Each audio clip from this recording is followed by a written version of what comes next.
Today what I'm going to be doing is the classic Mugo pine bonsai styling, and this is just the preliminary work on nursery stock to lay out the main branch structure, cut away what I don't want, and do a little bit of wiring to set the skeleton of what this tree is going to look like.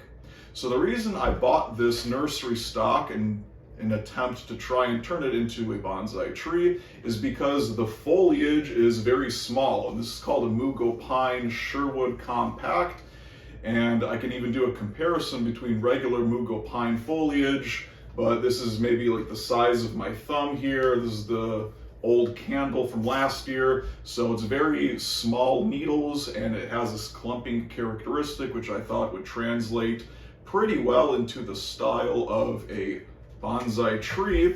And then from the front you can kind of see there's an opening here, and I think I'm going to use that as the front and kind of use that movement of the trunk and base some of my branch selection off of that. So as always, let me zoom in and show you what I'm going to be doing. So let me go through my thought process of what I'm going to be doing in terms of styling this tree. We've got the big choppers out, and basically I decided my front of the tree was going to be that initial view. We have a branch back here. I'm going to try and turn that into a back branch. And, you know, not really a whole lot else that's super interesting. I mean, I guess that's kind of got a nice curve. We can maybe use that as the first branch here. That coming down as a second branch. So something like this, first branch, second branch, and then try and figure our way out up to here. But I think I'm liking using this kind of opening space that developed naturally to use that as the front of the tree. I'm going to cut this off, maybe pull this down, and probably chop this off, go and take this a little bit down, so we're pulling it down, making a little bit of a triangular shape. So I'm going to start cutting what I don't need. I'm still deciding on this as a potential front for the tree, and you know, maybe I can work the branches around it somehow, but what I can't cut off is stuff that I definitely won't need. So for example, this branch, it's kind of going out there horizontally, and then this big chunk starts growing vertically. So, you know, wiring that down, there's no way because it's too thick at this point. So we definitely won't be using that. I'm going to chop it off as close as I can to the base of the trunk. Now, spinning it around, this branch, if we were to wire it down, it would be way too low to the soil level, and it's thin anyways, so not really particularly useful any type of styling. I'm going to go ahead and remove that one. And what I plan on doing is taking this larger branch and wiring that down into that space here, and we can kind of start creating a branch like this. I'm probably going to chop it back a little bit to be more in proportion, but this is going to be the second branch. There's other stuff like, you know, this tiny one down here, which is kind of just junk and remnants. That's a very weak branch. You can go ahead and cut all that stuff off. So now what I'm going to do is bust out some of my cannabis rope and tie the branches down. I'm doing this because I don't want to wire them in place yet. I'm just going to be cutting off what I don't need. But while I'm doing that, it's kind of helpful to have them in somewhat of their final position, just so you can kind of get the picture, the whole picture in front of you as you cut stuff off, and don't make any mistakes. It's all, you know, right there in front of you, instead of trying to remember, okay, so where's this branch going to be sitting in the final position? So I'm going to go ahead and do that step by step, cut off what I don't need, and come back and wire it. I'm going to turn this kind of the back side of the tree and see that there is this small branch growing next to that main one, and we could maybe incorporate it, but it's kind of thin and there's not much back branching, so I don't think I'm going to need it. And anyways, I have this branch down here to kind of make this next foliage pad next to this one once it's in the final place.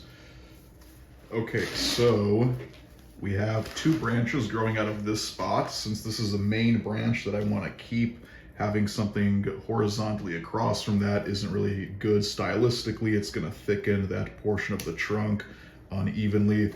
So I'm going to go ahead and take that off, and that opens up some space so we can get this branch and kind of wire it a little bit closer to the position of that branch there. So I've been trying to decide what to do with this bottom branch here because it is a very thick branch. It would be a nice like first branch or bottom branch. And I thought, okay, maybe I'll just leave it as the back branch. It's not really in the way of the final style, but it's still there. But when you look at this, there's so much foliage die-off on the interior of it that it's going to be kind of very far away from the main trunk until we get like a foliage pad developing. And I think we can take one of these ones above it and take it, style it, wire it down to kind of take the place of that lower back branch. So I'm going to just turn this into a deadwood, mostly because it looks like it's just going to be a pain in the ass to try and figure something out with this branch. So let's just not use it. So there is a branch right here above this deadwood that I just made. And it kind of pairs nicely with this one, but I ended up cutting it off. And that's because it opens up this area to allow us to wire this branch into that segment here. It kind of flows with the overall shape of the tree a little bit better and brings it closer to the trunk, just a little bit. We'll also prune it back.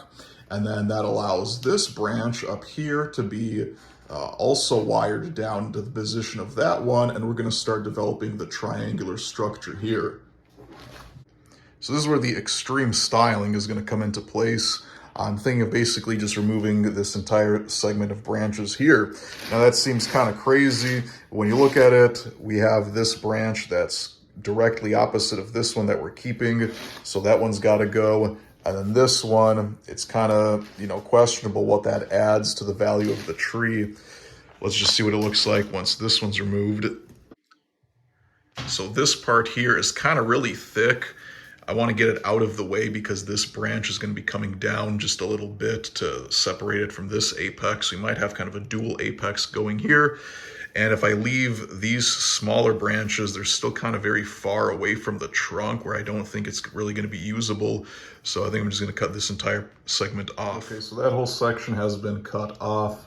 I'm going to clean up a little bit of the needles on the apex here because that's just going to be part of the trunk. I don't really want any more branches growing out of that area. There you can see a little bit of a cone. That's how these tiny cones look like. So very miniaturized. That's why I thought this would make a good species or a good cultivar to use as a bonsai tree. So I've wired this up. I'm going to just start setting things into place. So this branch is going to go a little bit lower right there.